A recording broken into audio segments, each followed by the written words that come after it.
काल रात्रीच आम्ही आमच्या गावाला आलो होतो. गावाकडचं हे प्रसन्न वातावरण बघून मन शांत होतं.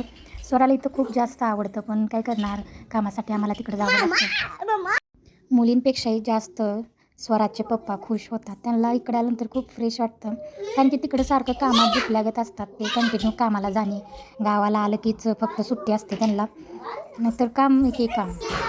आम्ही आलो होतो दवाखान्यात, डॉक्टरांची गाठ घेतली, नंतर गेलो आटपाडीला. स्वरा तिची गाडीतली खेळणी शोधत होती, कारण की काय काय घ्यायचं राहिले. रात्री आम्ही आटपाडीला आलतो, पण जास्त काही खरेदी केली नव्हती.